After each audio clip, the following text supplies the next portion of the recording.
Pozdravljeni, z vami sem Minka Gantar in danes bomo govorili o delfih. Kakšna povezava, zakaj delfi, vam vse razložim. Dejstvo je, da zadnje čase prihajajo k meni take modre duše in vedno, ko jih vodim z mišičnim testom, pridemo, da njihova energija je nekako povezana z delfi. In zdaj, kje so te delfi? V glavnem, Delfi, to je mesto v Grčiji in približno 2 uri stran od Aten. V glavnem, in to je staro mesto, legende pravijo, da Zevs, ko je iskal, kje je popek matere zemlje, Gaje, je poslal 2 orla in kjer sta se križala, je postavil svetišče. No, in to je v Delfih. V glavnem, po grški mitologiji pomeni Delfi, Delfi pomeni maternica. Se pravi, je kot neka zibelka človeštva. No, ampak zdaj, če gremo naprej, mitološko, kaj to pomeni, kaj se je tam dogajalo. Dejstvo je, da so bili obredi, ki so zabeleženi 500 let pred našim štetjem, se pravi to 2500 let nazaj. Prvi zapisi segajo celo 1400 let pred našim štetjem, se pravi spet 3400 let in več nazaj, kjer so se že neki obredi tam dogajali. Svetišče je bilo posvečeno bogu Apolonu. Bog Apolon je v grški mitologiji bog sonca, bog mladosti, bog vizije, prerokovanja, zdravljenja. V glavnem, bog Apolon je vitalnost. No in v glavnem, bog Apolon, ki je prišel kot mlad fant v Delfe, je izstrelil prvo puščico in s to puščico pokončal zmaja, ki se je imenoval Piton. In v bistvu ta zmaj je varoval popek Gaje, se pravi, varoval jo je v osnovi zaviral, da ni mogla iti svojim napredkom. In zanimivo je, da Piton v grščini pomeni pa izraz za gnilobo, gnitje. No, tako da v glavnem. Zdaj očitno še to gnitje še predelujemo, a ne? No in zdaj, če pogledamo, da smo energetsko nekateri vezani na ta predel, zdaj kako vi to lahko probate? Lahko vas močno veže v Grčijo ali pa vleče v Grčijo in da nekaj predelujete preko tega.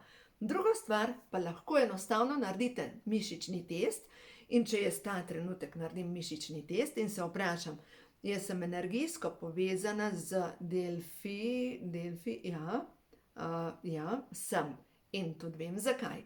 Privlačijo me vsa na en način obredja. Po drugi strani me privlači tudi prerokovanje. Nazadnje sem sama karte napisala za pozitivno razmišljanje. Ne bojim se tega, ker na koncu koncev so to neke take energije, ker v bistvu jaz verjamem, da če jaz iskreno prosim za odgovor preko intuicije in mogoče preko kart, dobim določena sporočila in se vem lažje odločiti za naprej. No in prav tukaj v Delfih je bilo staro preročišče. No in o tem bom še govorila. Smešno mi je bilo zdajle, ko sem večkrat šla pogooglati te zadeve, da vam lažje razložim tele Delfe. V glavnem, staro ime Delfi pomeni kriza. Je bela cesta, a je to še kar v TKC vleče, toliko časa. Že 3400 let se vleče kriza. Maja, na en način se res. Ta kriza, da je čas, da se usmerimo proti stvarniku, tej božji svetlobi, ne pa da se ukvarjamo, kaj je prav, kako ni prav, kako bi mogli biti, koga moramo srečiti in kupenega sranja. No ja, tukaj dajte pi, a je v redu. No, v glavnem, v Delfih so se včasih vsake 4 leta zbrali športniki, to so neke predhodnice olimpijskih iger in tam so bila tudi glasbena tekmovanja. In v templju je gorel veliki večni plamen in 3 stavki, ki so še vedno ohranjeni in so še vedno na teh stenah vklesani. In sicer, prvi je, spoznaj samega sebe. Jim dam prav. Spoznaj samega sebe. In v bistvu zdaj s tem, kar se mi ukvarjamo preko mojega kanala, je sigurno to, in s čimer se jaz ukvarjam, spoznati samega sebe in tudi svoje korenine, svoje energetske povezave, zato da lažje prečistiš. In prav glede tega vam želim razložiti, tudi zakaj snemam tale video. Dejstvo je, da zdajle seka energija na vse konce. In mnogi ne gledamo več televizije, se pravi preko televizije pač te energije na nas nimajo vpliva. Ampak temne sile si poslužijo, bo že na en način prišlo do nas tisto, kar rabimo, oziroma tam, kjer je na našem energetskem polju še vedno lukenca. In to pomeni preko najbližjih, preko zaposlenih, sodelavcev, nadrejenih, podrejenih, se pravi s temi ljudmi, ki smo vsakodnevno obkroženi, prihaja še vedno seka ta tema v nas. Z namenom, da se spomnimo svoje božanske moči. Ne? In zdaj sploh tisti, ki ste vezani, zadnjič je bil en gospod pri meni, ki je vezan na sveta obredja in v tem življenju se pač ukvarja s cerkveno, obrednimi zadevami in tako naprej. Pač tisti, ki smo vezani na take zadeve energetsko, nas potegne tudi v tem življenju, da imamo na nek način opravka s temi ljudmi. Zato, zdaj pa zakaj tukaj? Spoznaj samega sebe po eni strani, po drugi strani pa v Delfih, to je bilo vse določeno, kako je pravilno treba držati lučko, kako je pravilno treba držati glavo, da si dovolj všečen, da je dovolj. In ta duhovni ego izhaja točno od tam. In jaz sem v tem življenju imela priliko spoznati nekaj dam, ki so vezane energijsko na ta predel, in vam povem, da pri vseh je naredil samo takole, vum, narezen. Z eno je zaštekal pri tem, da jaz še vedno zagovarjam to, da telo vsakemu pove, katera hrana je dobra za njega. In recimo, jaz za sebe vidim, da mene najbolj podpira sredozemska prehrana, se pravi ribe, morski sadeži, veliko zelenjave, ne pa toliko testenine in te zadeve, pač testenine, če so polnozrnate, ja, ampak kakor je prečiščena zadeva, to mene dobesedno zabije. In ker nekateri so pa mnenja, da če si vegan ali pa vegetarijanec, si bližje Bogu in zdaj si ti poduhovljen in kar seka okrog tebe, ker si tako svetniško obsijan in vsi tisti, ki jeste meso, ste slabi ljudje. Meni tako brez veze. Ker to je duhovni ego, veste, jaz sem boljši človek, jaz ne jem mesa, jaz nikogar ne ubijem. Ti si slab človek, ti še vedno ješ kri drugih ljudi. Da je brez veze. Vsak naj je tisto, kar ga podpira, in dejstvo je, da ko pogruntate, kater del našega planeta vas podpira, spet lahko preverite z mišičnim testom in sami naredite ta trenutek test in se vprašate, mene najbolj podpira tajska hrana. Možno je, da pač, če ste energijsko vezani na ta del, da boste posegali po kitajski, po tajski hrani, se pravi ogromno zelenjave, tudi rdečega mesa, rib, riža, raznih žit in tako naprej, teh žit, ne pšenice. Lahko vas bo severna prehrana podpirala, pa rabite pri vsakem obroku meso. Pač, glejte, gre se za to, da vsak posluša, kjere energije, ker tudi hrana je energija, ga najbolj podpirajo. No, zdaj pa gremo naprej. Drugi stavek, česar, ki piše na stenah, je ničesar preveč. In to pomeni tudi pri hrani, ničesar preveč. Ne hrane preveč, ne pijače preveč, ničesar preveč. Vse tisto, kar je preveč, nam pač škodi. Ampak v majhnih količinah pa itak vemo, da so stvari, tudi tiste nekatere, ki so strupene, celo zdravilne. In ta tretji stavek, če nekaj obljubiš, se obetajo težave. Pa kako res je? Zato obljubi samo tisto, kar veš, da lahko izpolniš. In kar človek ne more izpolniti, boljš, da ne obljublja. No, tako da, to so 3 stavki. No, zdaj pa, da vam razložim še te orakelj, pa te branja svetega oraklja. V glavnem, verjeli so, da boga Polon preko preročišča govori in v glavnem preko oraklja. Zdaj pa kaj to pomeni? Izbrali so iz okoliških naselij starejšo nedolžno žensko in ona, ta Pitija so jo imenovali, se je postavila nad neko jamo, kjer je plin izhajal ven, žvečila liste, samo da povem, oleandra, ki vemo, da je strupena rastlina, v glavnem iz te razpoke pa je uhajal plin etilen in v glavnem, ko je bila ta kombinacija zelišč in še tega plina, je padla v nek trans in v bistvu ljudje so jo spraševali glede vsega, glede zdravja, glede odnosov in v bistvu s tem orakljem, preko katerega je bog Apolon govoril, so določali tudi pravo, obredje, kaj bi bilo treba, kako ne. V glavnem. In zanimivo je, da je ta Pitija, se pravi ta starejša nedolžna ženska, ki je bila v svojem transu, delala samo čez poletje, se pravi bog Apolon je govoril samo čez poletje, čez zimo pa ne, ker očitno plin ni izhajal ven. To pomeni, da takrat je bil pa bog Apolon v enem drugem svetišču. No in v glavnem, zdaj pa če gledamo prav na to mitologijo. Če je Grčija popek zemlje, Evropa vemo, da je srce zemlje. In za kar sem jaz prepričana, je Slovenija prav sedež duše. Res sem prepričana v to. Ampak dejstvo je, da na tem sedežu duše v Sloveniji juhej, koliko imamo dela. In mi tam modre duše, ki jih zdaj tako močno premetava, ker enostavno seka na vse konce. In glejte, ne se ustraš tega, ne se bat tega, ampak bodite, kaj vas uči, ne? Ta popek, s katerimi ste še vedno povezani s temnimi energijami, da ga presekate. In zdaj, kako to naredite? Prva stvar, vi morate priti do resnice. Se pravi, pri vsaki zadevi, tisti odnos, ki vam seka takole v glavo in vam, to je tako, kot bi bil srednje urja, ko gre dejansko, ko ne vidiš nič druga kot samo neurje. Prva stvar, umirite se in se vprašajte, kaj me ta odnos uči. In dovolite, da pride. Seveda lahko vzamete karte in vprašate. Recimo, če vprašamo, za vse tiste, ki imate zdajle mogoče v službah hude pritiske in vemo, da cepljeni, necepljeni, da to je zdajle kar zanimiva zadeva.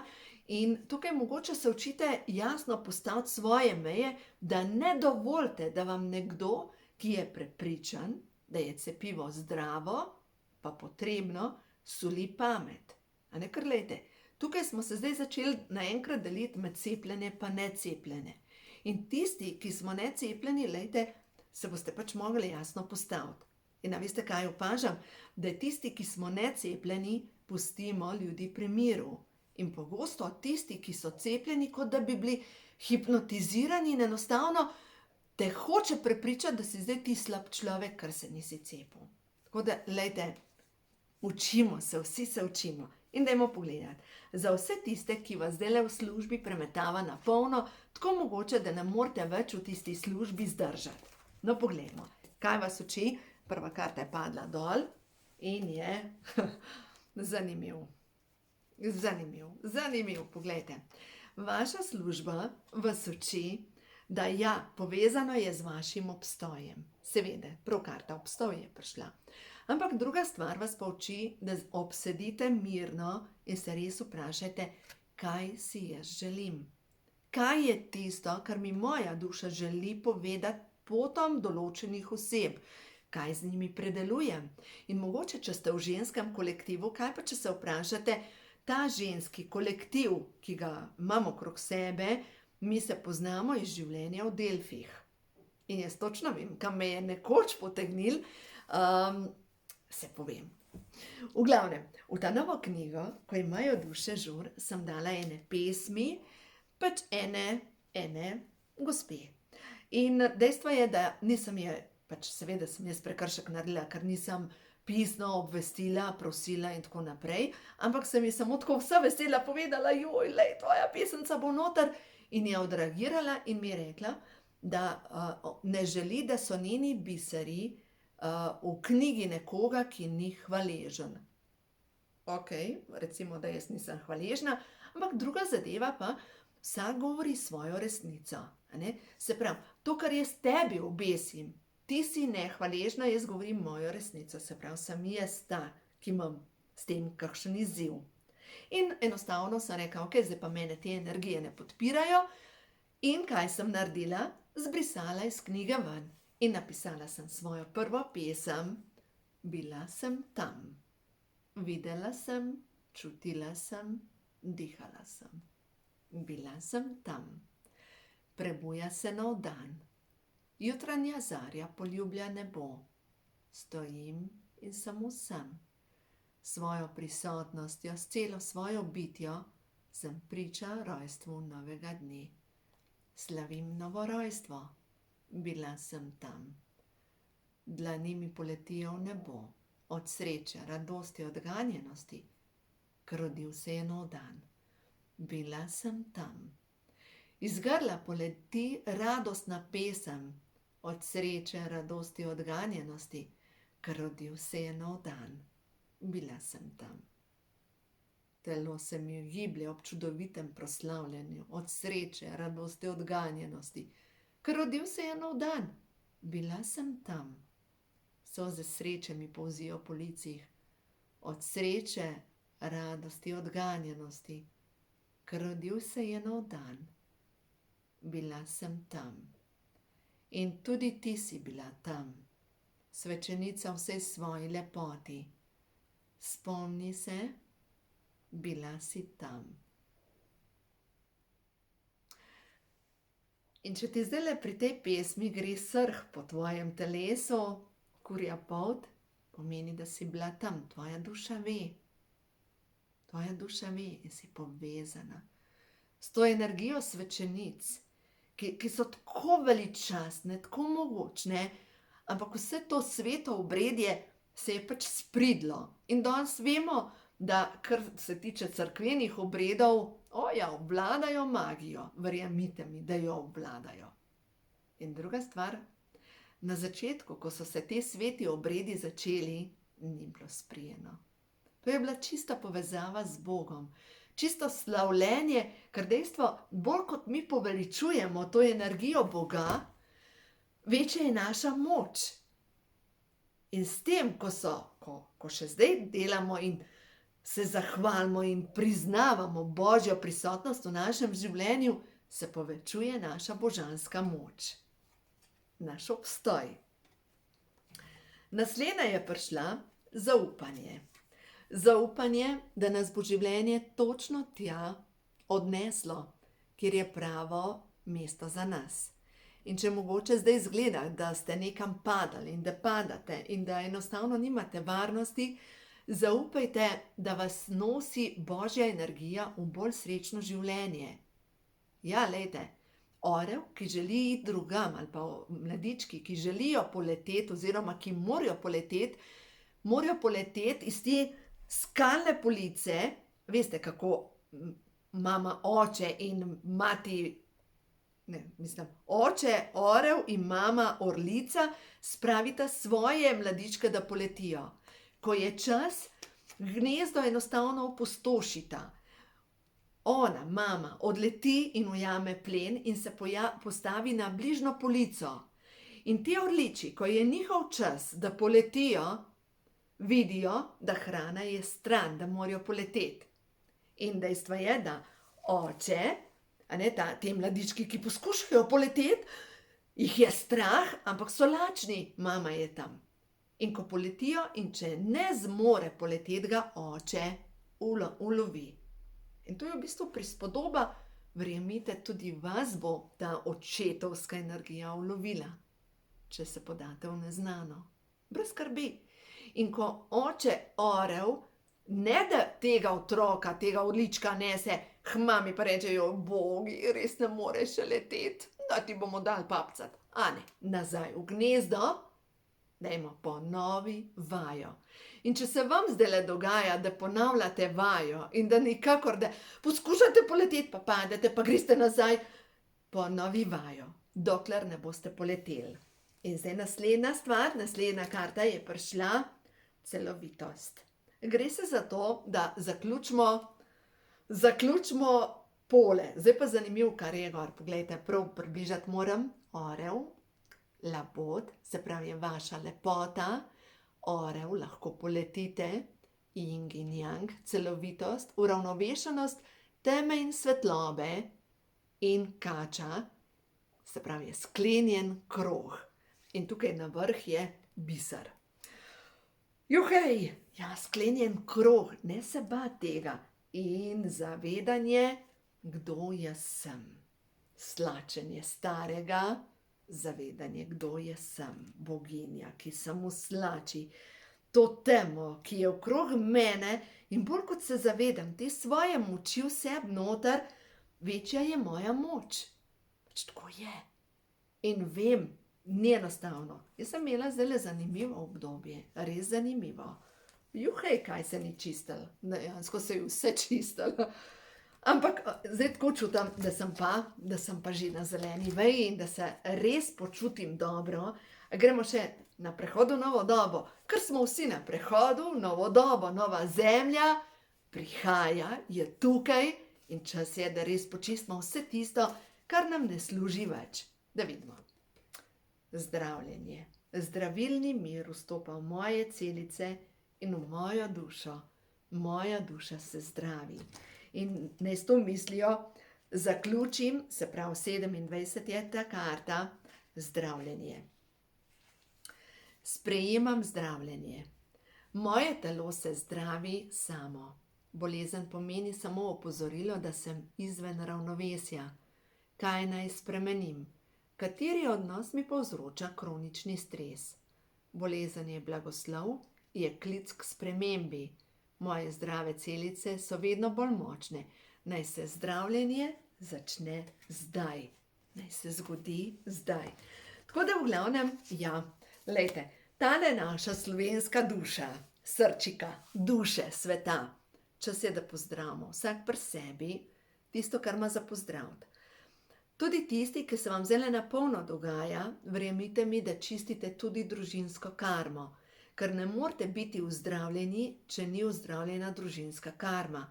In to pomeni, da ženske čistimo po ženski liniji vse mame, vse babice, vso zlorabo, kar se je dogajala, vso tisto žalost, da morajo skloniti glavo in se prilagoditi. Vse to čistimo in normalno, da seka na polno. Tako da ne se ustraš tega, pred nami je vsekakor novo obdobje, ampak zdaj tisto, kar se moraš čistiti, tisto se pa boš čistil. Na tak ali pa drugačen način, ker dejstvo je, da duša vas bo prisila, da boste to naredili. Ker ja, spomni se, kdo v resnici si. Ti si velika, mogočna, božanska duša, tukaj zemeljsko izkušnjo. To si ti.